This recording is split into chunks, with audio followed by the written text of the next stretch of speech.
di sekolah tersebut. Perkenalkan, nama saya Amelia Ribuji Istiana. Saya seorang pengawas pendamping atau pengawas pembina di SMP Negeri 2 Pasuruan. Boleh memperkenalkan diri dengan Mas siapa? Boleh panggilannya Mas Aka. Kelas berapa sekarang? Kelas 8. Boleh yang di sebelahnya? Kelas 8. Nama saya Pak Isabian. Boleh yang di sebelahnya? Kelas 8. Oke, terima kasih adik-adik ya sudah meluangkan waktu untuk bersama kita hari ini. Sudah adik-adik hari ini kan sudah ujian ya. Sekarang kegiatannya kelas meeting dan persiapan mau menerima rapot. Sekarang kegiatannya semoga nilai rapotnya bagus ya. Dan naik kelas ke kelas nilai rapotnya bagus ya. Adik-adik hari ini kelas Ibu mau ngobrol nih yang bincang dengan adik-adik selama belajar di sini di dua pendidikan. Menurut adik-adik bagaimana? Baik, kalau menurut Mas Faiz? Nyaman? Ya, tidak ada perasaan tertekan atau bagaimana? Tidak ada. Guru-gurunya gimana? Humble ya, semua ramah ya. Terima kasih adik-adik. Sekarang ya, Mas selama belajar di SMP Negeri 2 Panarukan, pengalaman kesulitan belajar di SMP Negeri 2 Panarukan, apa yang Mas akan rasakan selama belajar di sini?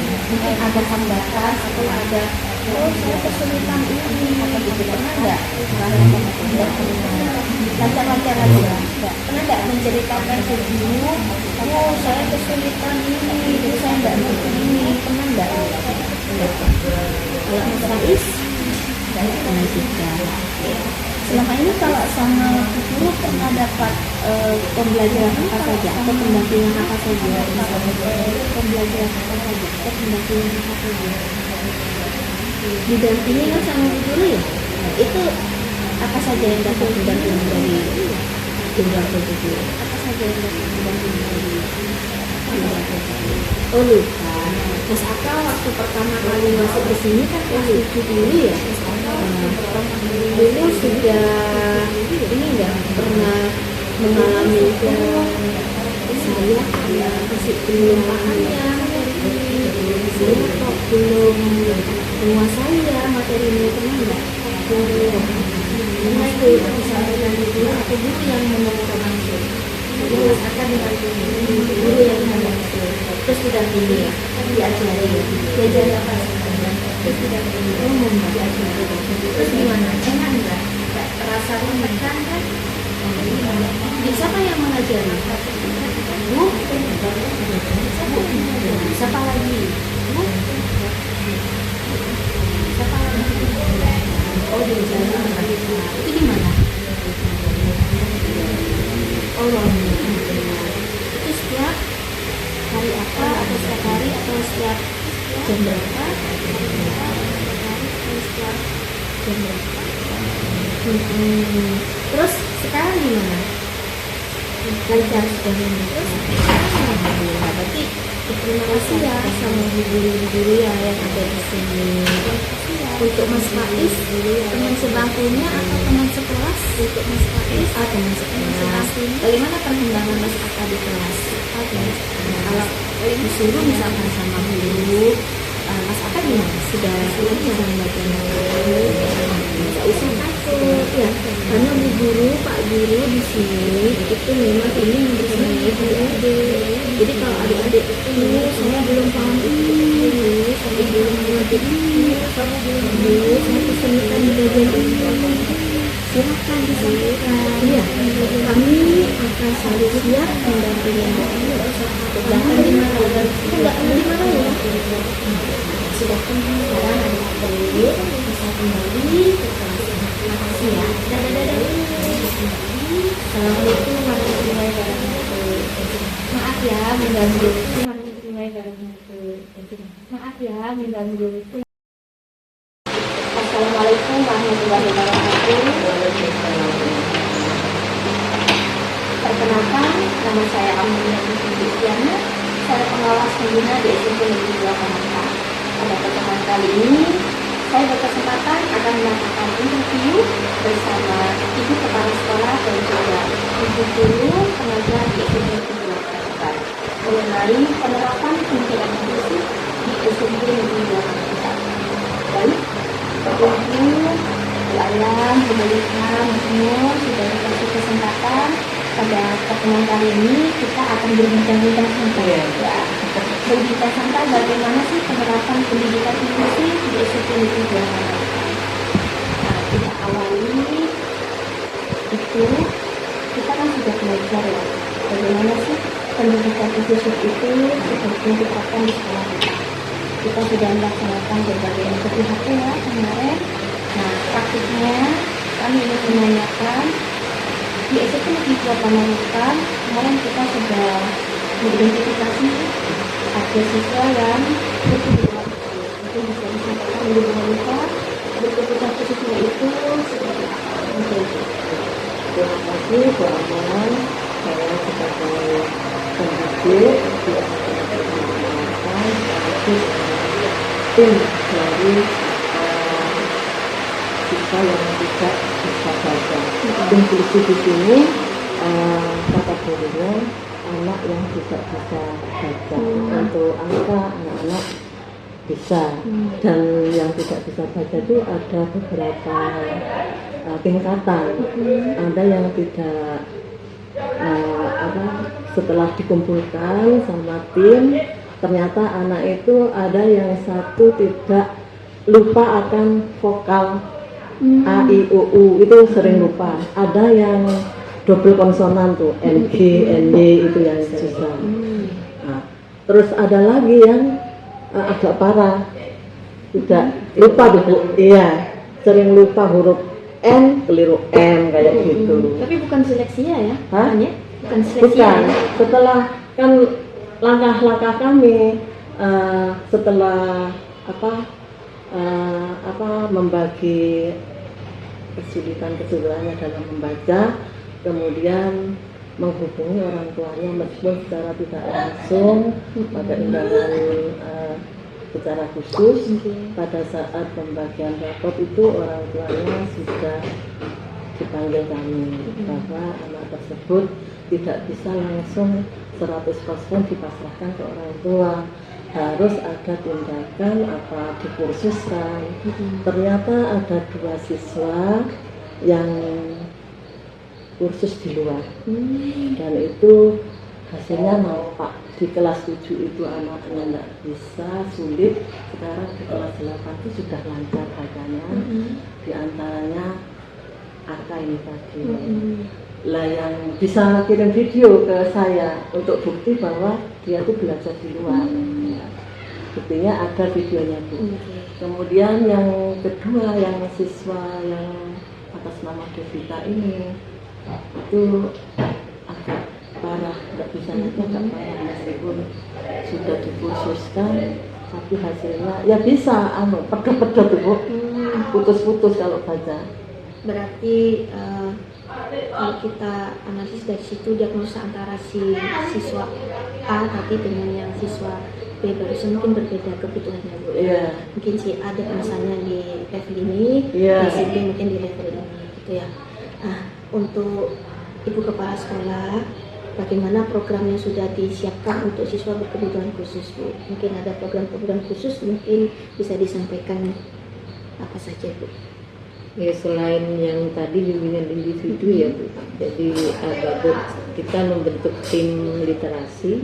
Ada 4 orang guru bahasa Indonesia, guru bahasa Inggris, bahasa Madura, dan ditambah 1 orang lagi itu khusus untuk memberi bimbingan khusus pada anak-anak yang bisa dikatakan belum bisa membaca. Jadi dimulai dari awal kita mengadakan tes diagnosa awal dulu sampai di mana kemampuannya, sehingga tiap anak perlakuannya berbeda. Jadi sekolah menyediakan waktu misalnya pada waktu istirahat ya Bu. Selain kegiatan literasi yang bentuknya klasikal, itu ada bimbingan individu untuk yang berkebutuhan khusus. Satu sekolah sudah mission program gitu ya. Untuk programnya kami integrasikan di KSP. Ya. Kemudian setelah sekolah menyusun program, kemudian melakukan diskusi bersama rekan guru dan juga wali murid. Sekarang bagaimana Bu setelah 1 tahun berjalan progresnya? Progresnya Banyak seperti bahasanya sudah lancar itu, sudah lancar itu. Pertama itu kelas 7 belum bisa. di samping ya kemarin tuh setiap minggu kami ngajar anak saja. Kalau itu kesulitan individu itu beda-beda. Yeah. Ada yang sering lupa huruf, ada yang kalau ada double konsonan itu nggak bisa. Kalau itu digabung dalam satu kata. Ada yang sering lupa vokalnya. Kalau cuma lupa vokalnya, itu sudah. Berarti kan sekolah sudah menyusun program ya Bu, Yeah. dari masing-masing individu. Kemudian kita ada jurnalnya, Yeah. perkembangan progresnya si A, si B, si C. Jadi kita bisa menyampaikan atau melaporkan ke orang tua, sehingga nanti orang tua juga bisa mengambil tindakan apa langkah selanjutnya untuk anak kita. Karena siswa itu kan tanggung jawab kita bersama Ibu ya. Selain sekolah juga kerjasama antara orang tua. Mungkin pernah nggak sekolah mengundang psikolog atau mengundang. Oke, sekarang Bu kita sudah ada progres. Yang saya ingin tanyakan, apa manfaat yang Bu Khalifah rasakan selaku guru selama ini mendampingi adik-adik yang berkebutuhan khusus? Manfaat apa yang Bu Khalifah rasakan secara pribadi? Sebagai pendidik, manfaatnya saya bisa secara terjun langsung kesulitan apa dari siswa, sehingga saya punya konsep seperti apa saya menangani siswa yang inklusif ini tadi. Masing-masing anak kan berbeda. Terus background dari pertama background dari sekolah SD Bu. Nah, yang selama ini saya rasakan anak-anak itu di SD mungkin kurang ngejar masalah bacanya. Nah, kan kalau sudah ada perkembangan di SMP otomatis kan seharusnya di SD itu dia sudah ngerti huruf kan ya. Kayak akal ini setelah dibel dia langsung bisa lancar kan gitu. Jadi saya punya keinginan kalau siswa dari SD itu seharusnya ya sudah bisa huruf, jangan sampai bacanya pedot-pedot. Itu kan untuk individualnya Bu ya, pendampingan individual. Nah, Ibu selaku guru mapel kan mengajar di kelas. Kita tahu pendidikan inklusif itu adalah pendidikan untuk semua siswa, di mana siswa itu adalah ada anak reguler, ada anak berkebutuhan khusus. Nah, ketika Ibu mengajar kan otomatis harus bisa merangkul semua anak dengan keberagaman yang ada. Nah, Ibu selama ini ketika Ibu menyusun perangkat atau Ibu mengajar di kelas, di mana di kelas itu terdapat siswa berkebutuhan khusus gitu kan. Nah, bagaimana manfaat yang Ibu rasakan selama ini ketika Ibu menyusun atau mengajar atau mendampingi adik-adik baik yang reguler maupun yang berkebutuhan khusus? Manfaat apa yang Ibu rasakan? Manfaat yang saya dapatkan ya sangat luar biasa. Adanya perkembangan anak-anak bisa baca, otomatis menyerap ilmu yang diberikan atau pembelajaran itu akan lebih mudah. Ibu ketika menyusun perencanaan pembelajaran bagaimana Bu di kelas? Untuk Kan untuk klasikal. Iya. Nah, itu bagaimana? berdiferensiasi ya. Jadi untuk latihan untuk formatif itu beda Bu. Kan tidak boleh disamakan yang kita baca dengan yang lain. Iya. Ibu menyusun perencanaan pembelajaran berdiferensiasi ya, sehingga bisa merangkul keberagaman yang ada di kelas. Itu manfaat yang Ibu dapatkan. Ya pendampingan lah Bu, untuk yang slow learner itu harus pendampingan. Harus kita sering-sering ngasih latihan, tapi tingkatan latihannya tidak sama dengan yang sudah lancar. Itu istilahnya PPI. Ya. Ya, program pembelajaran individual atau pendampingan. Terima kasih Bu Khalifah. Untuk Bu Ayang selaku kepala sekolah, manfaat apa yang Ibu dapatkan dalam penerapan pendidikan inklusif di sektor individual anak-anak? Ya, tentunya untuk guru-guru ya lebih ini kenapa kita konsen ke pendampingan individu ini, karena memang dalam pembelajaran kalau salah satu tertinggal ini kan butuh perhatian khusus, akhirnya menyita perhatian dari yang lainnya. Jadi kami berusaha bagaimana anak-anak ini juga bisa mengejar ketertinggalannya, ya karena harus ada waktu khusus, ya akhirnya disediakan waktu khusus. Dengan adanya progres yang baik ini tentunya juga membantu dalam mengoptimalkan pelaksanaan pembelajaran. Oke. Manfaatnya.